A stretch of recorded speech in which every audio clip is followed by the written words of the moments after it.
Hi, in the last slide or clip, we talked about dealing with Minnow problems first, in a sense to free up proactive company energy to go after more important types of customers. In this particular slide, I want to kind of spark some conversation, to get a couple of key people and sit around the table and go through these questions and talk about them at your company. The first question is, how did so many minnows accumulate over the years?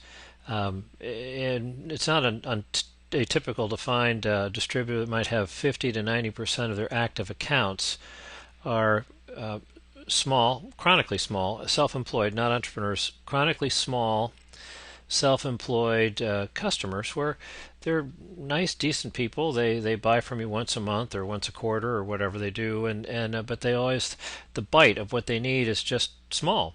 And since you're happy to give them full wholesale service model and delivering them trade credit, they're being overserviced and underpriced compared to their next best alternative, which might be to go to the wholesale club or Walmart or Home Depot or something like that.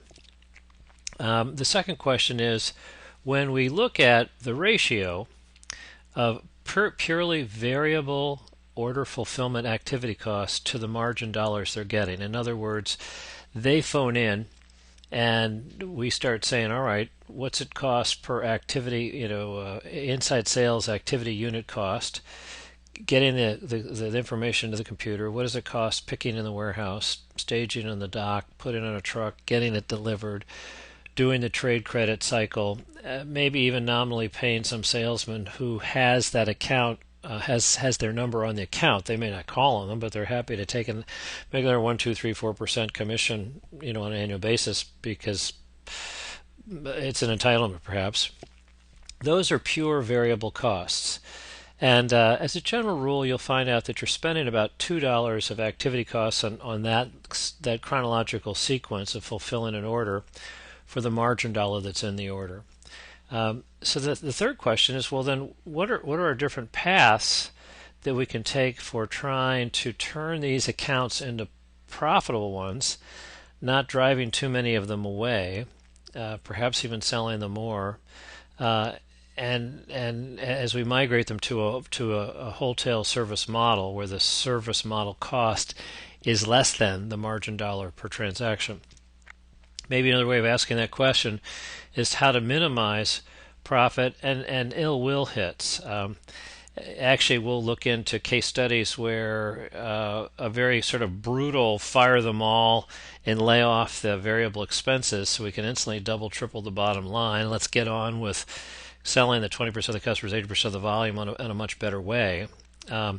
But because there was not enough educational effort with all the employees and even really the customers, nobody got it, and everybody thought this was brutal and senseless and stupid. Everybody was panicking about their jobs because it goes against their belief system. All customers are good, and little guys, acorns grow to mighty oak trees.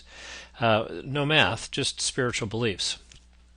Now, even if we take a kinder, gentler path for how we move minnows into a service model structure, we're still going to free up some fulfillment slack. I mean, right away, 20% of these guys are going to leave. They're going to go find some other full service distributor who doesn't know any better, and they're going to happily take on all this activity and start losing money and not be able to give good service to their best customers because they don't know what's going on. So as we free up slack, how do we lay it off? Because if we don't lay it off, it's sort of sitting around waiting for orders that aren't there, or redeploy it because we are working proactively on getting more business, but from a better economic relationship with a different kind of customer. A big question is, well, we have reps who are assigned these minnows and they're getting, 1, 2, 3, 4, 5, 10, 15% commission from them. Let's figure out exactly what it is and know what we're talking about and look at the quality of the reps that have the most minnows assigned to them. And that will help us sort of sort out, not generalize and awfulize the problem, but sort it out specifically and narrowly and come up with solutions on literally a rep by rep basis. And then another question is to get all the employees on board because their belief system is like our corporate belief system in the past. These are good. All customers are good. All our costs are fixed.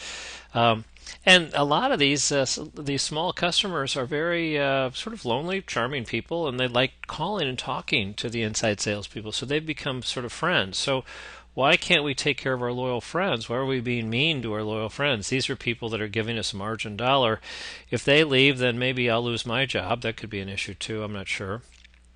And then what are other angles on the whole? How do we improve small orders, or conversely, how do we grow average order size?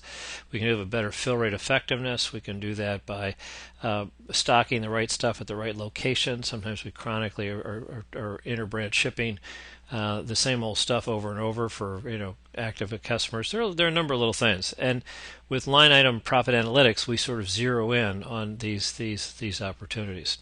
So those are questions for the team to sort of kick around. And while you're doing it, you're also consciously, subconsciously starting to comfort zone the fact that, you know what, we can't treat all the customers the same. And we've got to solve this minnow death by 1,000 nicks problem before we can get our energy focused on the bigger, better customers and the next level for them. So that's the end of this slide. Thank you.